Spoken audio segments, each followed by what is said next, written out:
हर्षवर्धन जी के पास। हर्षवर्धन जी भी उत्तर प्रदेश से ही आते हैं, उत्तर प्रदेश को बहुत बारीकी से समझते भी हैं। हर्षवर्धन जी, ये इल्जाम तो विपक्ष लगा सकता है सरकार के ऊपर कि मुफ्त की राशन करोड़ों लोगों तक पहुंचाना ये राजनीति का हिस्सा है या वोट बटोरने की कोशिश है, लेकिन इससे वोट मिलता है या नहीं मिलता, क्या इस पर बहस हो सकती है? देखिए सौरभ जी, पहली बात तो ये कि जब इस योजना की शुरुआत हुई थी तो वो राजनीति का हिस्सा नहीं थी।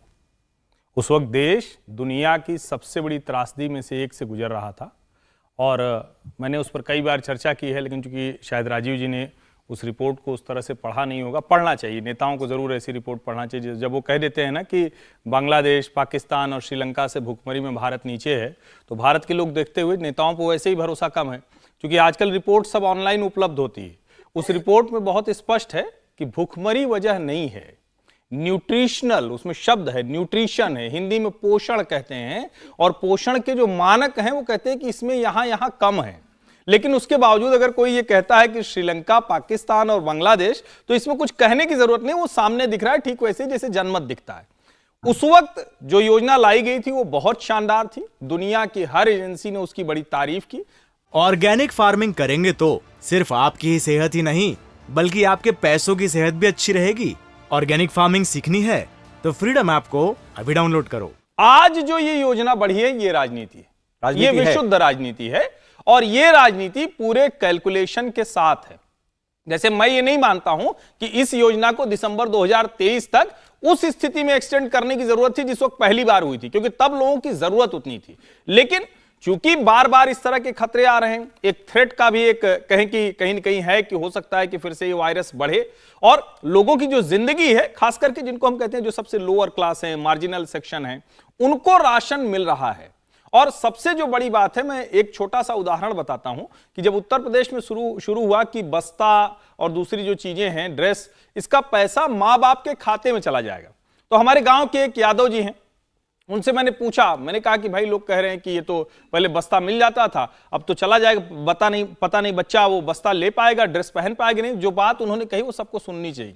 उन्होंने कहा भैया आप जे खाई माई बाप खाई लड़को आके, यानी बच्चे के माता पिता खाएंगे। तो ये जो राशन अब जाएगा वो भले वो कुछ लोग उसके सचमुच उपयोग वाले हों जिनको जरूरत हो, कुछ लोग होंगे जो शायद उसको कहीं बेच भी देते होंगे, लेकिन अब कोई कमीशन खोर, कोई कमीशन एजेंट वो नहीं खा रहा है। यही वो फर्क है जो वोट के कैलकुलेशन का है, और मेरा ये मानना है कि ये राजनीतिक घोषणा है, लेकिन इसका वोट से सीधा संबंध है, वोटों में लाभ होता दिखता है। अच्छा, यही सवाल मैं संजीव जी के पास ले जा रहा हूं। 2022 में जो चुनाव हुए उनको हम लोग सामने रख करके अगर बात करें, 7 राज्यों में चुनाव हुए, इनमें से 6 राज्यों में भाजपा की सरकार थी। भाजपा ने 6 में से 5 राज्य रिटेन कर लिए, यानी दोबारा बीजेपी जीती, उन राज्यों में सरकार बना ली। कांग्रेस पार्टी के पास इनमें से 1 राज्य था। कांग्रेस पार्टी ने पंजाब जो है वो गंवा दिया, लेकिन हिमाचल प्रदेश में उन्होंने अपनी सरकार बना ली। एक जगह सरकार पंजाब में आम आदमी पार्टी की बन गई। इस लिहाज से आप देखें तो स्ट्राइक रेट बीजेपी का सबसे ज्यादा दिखाई देगा। लेकिन संजीव जी, इसके अंदर आज इस साल जो चुनाव हुए कोरोना के बाद, कोरोना की तीसरी लहर के बाद, उसमें आप इस सरकार के और केंद्र सरकार के मिले जुले काम को, राज्यों के और केंद्र के मिले जुले काम को कितना बड़ा फैक्टर मानते हैं? नहीं, बहुत बड़ा फैक्टर है सौरभ। देखिए, इसमें कोई कुछ भी कहे, यूपी के चुनाव जो हुए थे विधानसभा के, उसमें फ्री राशन एक बड़ा मुद्दा था। जैसे वहां की लॉ एंड ऑर्डर सिचुएशन थी, जिसके लिए योगी को श्रेय दिया गया, डबल इंजन सरकार, मोदी जी का व्यक्तित्व। लेकिन जमीन पे जब मैं तो खाली उत्तरांचल में घूमा, हर्षवर्धन जी तो यूपी के काफी हिस्सों में, उससे कहीं ज्यादा घूमे, लेकिन उत्तरांचल, बनारस और उसके आसपास की जो लास्ट 2 फेजेस थे, उसमें क्लियरली दिख रहा था, लोगों के पास जाते थे तो ये राशन का एक रेलेवेंस थी, उसकी एक प्रासंगिकता थी। तो ये तो एक बात हो गई, लेकिन उसके साथ जो दूसरे फैक्टर्स का कॉम्बिनेशन था, उन सब ने मिला के उसको जीत की दहलीज से काफी आगे निकाल दिया बीजेपी को। मेरा मानना है कि सिर्फ एक फैक्टर से नहीं जीत सकते आप। अगर एक फैक्टर से जीते तो मैं इस समय जयपुर में हूं, मेरे ख्याल से मैं दावे के साथ कह सकता हूं राजस्थान से ज्यादा वेलफेयर स्टेट पूरे देश में कहीं चल ही नहीं रही। मुफ्त इलाज, मुफ्त बीमा, मुफ्त फसल योजना, मुफ्त इतनी सारी 1.5 करोड़ लोगों को पेंशन्स मिल रही हैं, सब कुछ हो रहा है। लेकिन आप सड़क पे जाके पूछिए लोगों से, वो कहेंगे भाई यहाँ तो सरकारें बदलती हैं हर 5 साल में, इस बार भी बदलने की संभावना ज्यादा की बात करते, चाहे अशोक गहलोत और कांग्रेस कह रहे हैं नहीं हम वापस आएंगे। तो कुल मिला के बात यह है कि सिर्फ देने से जनता की एक्सपेक्टेशंस इतनी है और वो जो मिल रहा है उनको उसको अधिकार समझ के ले लेते हैं, लेकिन बीजेपी को उसको भुनाना आता है। लेकिन आप इसी बात को देखिए दूसरे पर्सपेक्टिव से देखिए, एक तरफ बीजेपी और भारत सरकार ये कहते नहीं थकती कि हम तीसरी बड़ी महाशक्ति बन गए, आर्थिक और चौथी बन जाएंगे और सबसे बड़ी बन जाएंगे 25 साल में।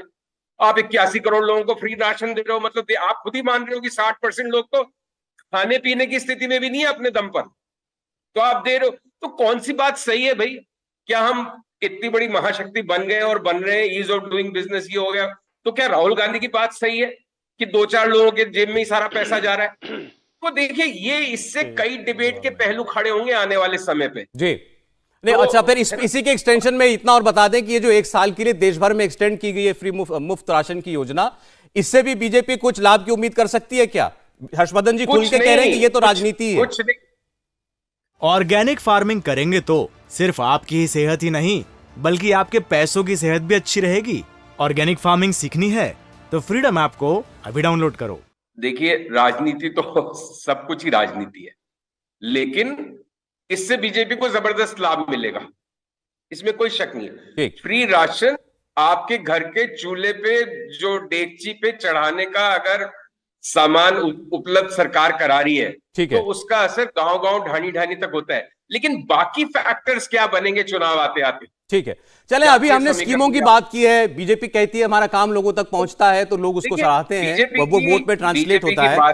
जो दूसरी बात है संजीव जी, इसके बारे में आपके साथ भी कई बार चर्चा हुई है कि क्या बीजेपी के पास वाकई चुनावों का कोई ऐसा मैकेनिज्म बना हुआ है, इनकी मशीनरी किसी ऐसी साइंस से तैयार की हुई है जो ये चुनाव के वक्त एक्टिव करते हैं और वो वोट में ट्रांसलेट होती है? और क्या ये ये ऐसी चीज है जो बाकी दल नहीं कर पा रहे या बाकी दलों के पास है उनको इसका लाभ नहीं मिल रहा है? इस पर हम आगे बात करेंगे और गुजरात के सटीक उदाहरण के साथ, और ऐसा डेटा आपके सामने रखेंगे और उस व्यक्ति के हवाले से रखेंगे जिसने गुजरात में अपनी पार्टी को यह जीत दिलाई, तो आप सोचेंगे कि वाकई में जो बात थ्योरी कागज पर लिखी जाती है वो क्या बूथ पे ट्रांसलेट भी होती है। इंडिया टीवी हर वक्त हर जगह डाउनलोड करने के लिए सर्च करें India TV news Google play store या ऐप स्टोर पर।